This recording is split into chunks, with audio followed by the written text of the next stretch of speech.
মৰাণ ৰাজচক্ৰৰ কাৰ্যালয়ত কভিডত স্বামী হাৰা হোৱা 7গৰাকী বিধৱা মহিলাক বিতৰণ কৰিলে চেক। ৰাজ্যৰ ভিন্ন প্ৰান্তৰ লগতে মৰাণতো কভিড প্ৰটকল মানি ৭৫তম স্বাধীনতা দিৱস উদযাপন। আজি ৭৫তম স্বাধীনতা দিৱস।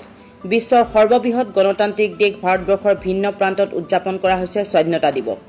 মৰাণতো মৰাণ ৰাজচক্ৰৰ কাৰ্যালয়ত কভিড প্ৰটকল মানি ৭৫তম স্বাধীনতা দিৱস উদযাপন কৰে। উক্ত অনুষ্ঠানত মৰাণ ৰাজচক্ৰ চক্ৰ কাৰ্যালয়ৰ অন্তৰ্গত এলেকাৰ কভিডত স্বামী হাৰা হোৱা 7গৰাকী বিধৱা মহিলাক চক্ৰ বিষয়া ডক্টৰ সংগীতা শৰ্মাই 2,50,000 টকাৰ চেক প্ৰদান কৰাৰ লগতে মুক্তিযুঁজাৰু পৰিয়ালৰ সদস্য, সমাজ সংগঠক, কভিড যোদ্ধা, বিশিষ্ট ব্যৱসায়ী আদিক সম্বৰ্ধনা জনায়।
আনহাতে চৰাইদেউ জিলাৰ অন্তৰ্গত মাহমৰা ৰাজচক্ৰৰ কাৰ্যালয়ৰ উদ্যোগত মৰাণ পৌৰসভাৰ প্ৰাংগণত মাহমৰা ৰাজচক্ৰৰ চক্ৰ বিষয়া ইণ্ডিকা গগৈয়ে পতাকা উত্তোলন কৰাৰ লগতে স্বাধীনতা দিৱসৰ লগত সংগতি ৰাখি বিভিন্ন কাৰ্যসূচীৰে কভিড প্ৰটকল মানি ৭৫তম স্বাধীনতা দিৱস উদযাপন কৰে।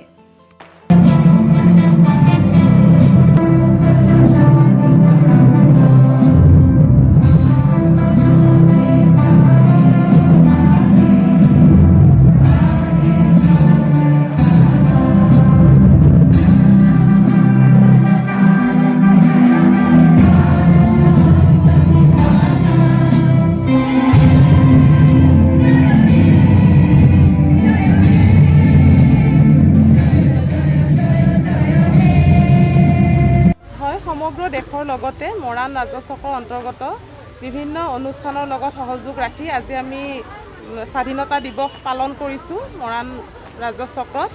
আৰু এই স্বাধীনতা দিৱসৰ লগত সংগতি ৰাখি আমি বিভিন্ন কাৰ্যসূচী লৈছোঁ। বাইচাইকেল ৰেলী এটা আমাৰ অনুষ্ঠিত কৰা হ'ল আৰু লগতে আমি বিভিন্ন বিভাগৰ ব্যক্তিক সম্বৰ্ধনা জ্ঞাপন কৰিছোঁ। আমাৰ গাঁওবুঢ়া, গাঁওৰক্ষী বাহিনী, আশা, পুলিচ বিভাগৰ, তাৰপিছত আমাৰ সমাজকৰ্মী, বিশিষ্ট সমাজকৰ্মী আৰু এইবাৰ উল্লেখযোগ্য যে আমাৰ অসম চৰকাৰে প্ৰদান কৰা স্বামী হাৰা, কভিডত স্বামী হাৰা মহিলাক যি বিধৱা আঁচনিত অন্তৰ্ভুক্ত কৰা হৈছে, মৰাণ ৰাজচক্ৰৰ অন্তৰ্গত 7গৰাকী মহিলা আছিলে, তেখেতসকলক আমি আজি এই অনুষ্ঠানতে আৰ্থিক অনুদান প্ৰদান কৰা হ'ল।